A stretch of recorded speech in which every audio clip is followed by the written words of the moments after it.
নমস্কাৰ বন্ধুসকল smart study 2.0 অন্য এটা ভিডিঅ'ৰ মাজলৈ সকলোকে মই স্বাগতম জনাইছোঁ। আমি কাৰেণ্ট এফেয়াৰ্ছৰ যিবিলাক ট্ৰেণ্ডিং টপিক এইবিলাক ডিছকাছ কৰি থৈছোঁ ডিটেইলছ। আজি মই আহিছোঁ প্ৰথম টপিকটো হৈছে ভাৰতীয় পুনৰামাৰ বাবে নিৰ্বাচিত হাতীবন্ধু। এখন চিলেক্ট হৈছে হাতীবন্ধুৰা only state film selected for Indian Panorama. Kripal কলিতাৰ পৰিচালিত মানুহ হাতী সংঘাতৰ ওপৰত নিৰ্মিত তথ্যচিত্ৰ হাতীবন্ধুৱে 2022 চনত অসমৰ একমাত্ৰ চলচ্চিত্ৰ হিচাপে ভাৰতীয় পুনৰামালৈ নিৰ্বাচিত হৈছে। এতিয়া ভাৰতীয় আন্তঃৰাষ্ট্ৰীয় চলচ্চিত্ৰ মহোৎসৱ IFFI ফ্লেগশ্বিপ ভাৰতীয় পুনৰামাই 25খন চলচ্চিত্ৰ আৰু 20খন অচলচ্চিত্ৰ নিৰ্বাচন কৰাৰ কথা ঘোষণা কৰিছে। এতিয়া আহিব পাৰে মানুহ হাতী সংঘাতৰ ওপৰত নিৰ্মিত তথ্যচিত্ৰ, যিখন চলচ্চিত্ৰৰ নাম হৈছে হাতীবন্ধু। এইখন লিখিছিলে কৃপাল কলিতাৰ দ্বাৰা ৰচিত হৈছে হাতীবন্ধুখন। ফ্ৰেংকফৰ্ট গ্ৰন্থমেলাত মাধৱদেৱৰ নামঘোষাৰ ইংৰাজী সংস্কৰণ, English version of Madhavdev's Namghosha in Frankfurt book fair. এতিয়া ডক্টৰ সঞ্জীৱ কুমাৰ বৰকাকতিয়ে কৰা মাধৱদেৱৰ নামঘোষাৰ সুদক্ষ অনুবাদ সন্মানীয় ফ্ৰেংকফৰ্ট গ্ৰন্থমেলাত প্ৰদৰ্শন কৰা হৈছিল।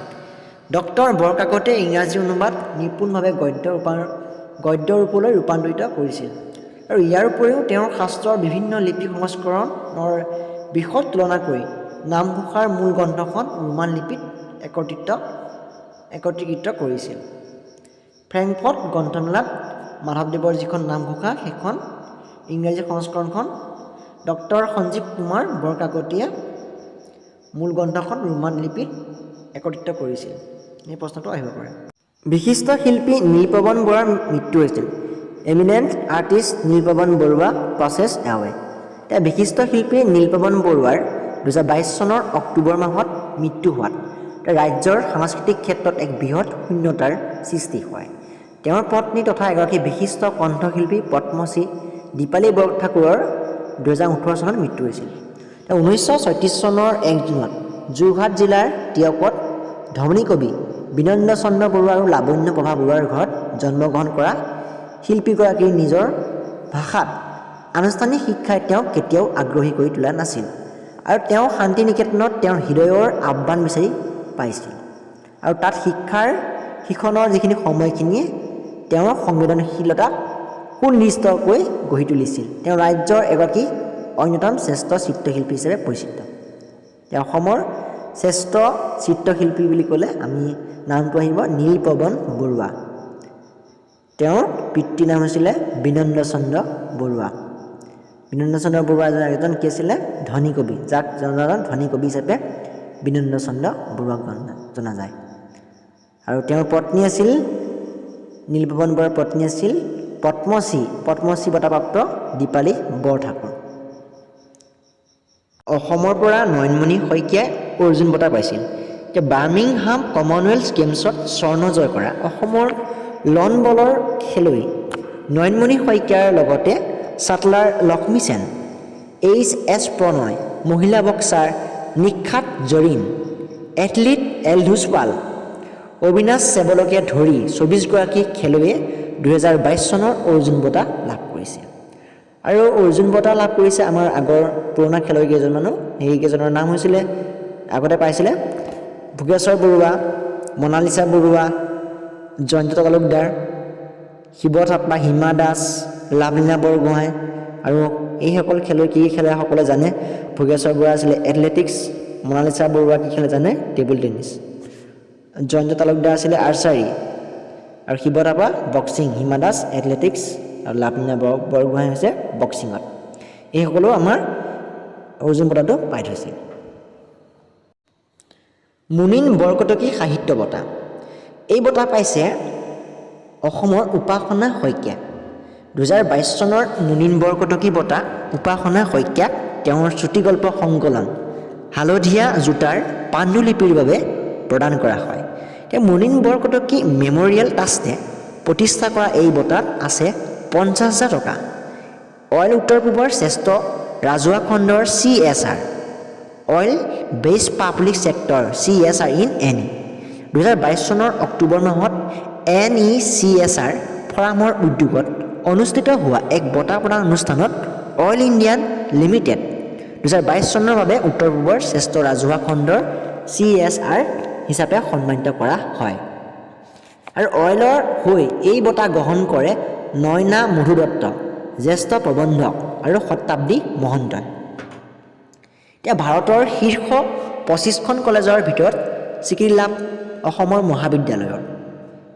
গুৱাহাটী স্থাপত্য আৰু পৰিকল্পনা মহাবিদ্যালয়খনে ভাৰত চৰকাৰৰ গৃহ নিৰ্মাণ আৰু নগৰ পৰিক্ৰমা মন্ত্ৰালয়ৰ উদ্যোগত আয়োজিত অমৃত সৰোবৰ জল ধৰোহৰ সংৰক্ষণ প্ৰকল্প 2022ত সমগ্ৰ দেশৰ 299খন অংশগ্ৰহণকাৰী মহাবিদ্যালয়ৰ ভিতৰত শীৰ্ষ 25খন মহাবিদ্যালয়ৰ অন্যতম হিচাপে বঁটা আৰু স্বীকৃতি লাভ কৰিছে। এতিয়া মহাবিদ্যালয়খন অসম বিজ্ঞান আৰু প্ৰযুক্তি বিশ্ববিদ্যালয়ৰ অনুমোদিত শাখা।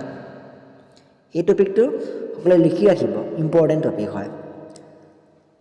এতিয়া আমাৰ অসম চৰকাৰে কি কৰিছে, নতুন পৰ্যটন নীতি আৰম্ভ কৰিছে। এতিয়া Assam government লঞ্চেছ new tourism policy.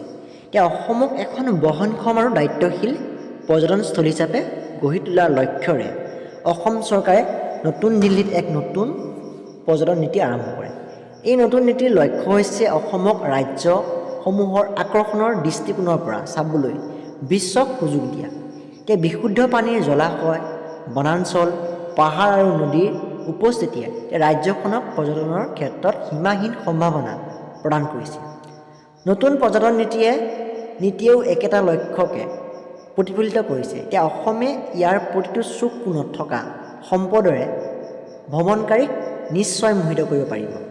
বিশ্ব বেংকৰ সৈতে বিস্তৃত আলোচনাৰ পাছত প্ৰস্তুত কৰা নতুন পৰ্যটন নীতিৰ লক্ষ্য হৈছে প্ৰক্ৰিয়া আৰু পদ্ধতিৰ নিশ্চয়তা আৰু সংৰক্ষিত কৰা, আনুষ্ঠানিকতাক লাভান্বিত কৰা যাৰ ফলত পৰ্যটন সমূহৰ মানদণ্ডৰ বহন ক্ষমতা আৰু সামগ্ৰিকভাৱে বিকাশ হ'ব পাৰে। এয়া হৈছে আমাৰ অসম চৰকাৰে আৰম্ভ কৰা নতুন পৰ্যটন নীতিৰ যিবিলাক নিয়ম। এতিয়া ঊষা মংগেশকাৰলৈ ভূপেন হাজৰিকা সংহতি বঁটা প্ৰদান কৰা হৈছে।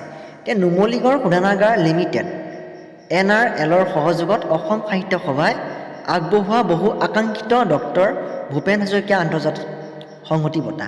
এতিয়া 2022ত কণ্ঠশিল্পী ঊষা মংগেশকাৰক এই বঁটা প্ৰদান কৰিছে। বঁটাটোৰ নাম হৈছে ডক্টৰ ভূপেন হাজৰিকা সংহতি বঁটা। কাক প্ৰদান কৰিছে? ঊষা মংগেশকাৰক। কিংবদন্তি গায়িকা লতা মংগেশকাৰৰ ভগ্নী ঊষা মংগেশকাৰে হিন্দী, মাৰাঠী, অসমীয়া, মণিপুৰী, বাংলা, কানাডা, ভোজপুৰী আৰু গুজৰাটী ভাষাৰ বহুকেইটা জনপ্ৰিয় গীতত কণ্ঠ দিছে। এই বঁটাত আছে এটা স্মৃতি চিহ্ন, এটা জাপি আছে, এখন প্ৰশস্তি, এখন এৰী চাদৰ আৰু 5 লাখ টকাৰ এখন চেক আছে। এই বঁটা পাইছে ঊষা মংগেশকাৰে। মই সকলো টপিকবিলাক ডিটেইলছ আপোনালোকক আলোচনা কৰি দিছোঁ, কাৰণ আমি পৰীক্ষাত কোনটো কুৱেশ্যন দিয়ে কোনেও ক'ব নোৱাৰে। সেইকাৰণে আমি স্মাৰ্ট ষ্টাডি আৰু স্মাৰ্ট নলেজ ল'ব লাগে। টপিকটোৰ পৰা কোনটো কুৱেশ্যন দিব আপোনালোকে ক'ব নোৱাৰে পৰীক্ষাত। গোটেই টপিকটো আমি জানি থ'লে আমি যি প্ৰশ্নই নাহক কিয় সকলো প্ৰশ্নৰ উত্তৰ কৰিব পাৰিম। আজিলৈ ইমানতে মই সামৰণি মাৰিছোঁ, আৰু নেক্সট পাৰ্ট লৈ আহিম। আমাৰ চেনেলটো চাই থাকিব আৰু ভিডিঅ'টো ভাল পালে লগৰ বন্ধু বান্ধৱীলৈ শ্বেয়াৰ কৰি দিব, আৰু প্ৰথমবাৰলৈ যদি ভিজিট কৰিছে ছাবস্ক্ৰাইব কৰি ল'ব। ধন্যবাদ। জয় অসম, বন্দে মাতৰম।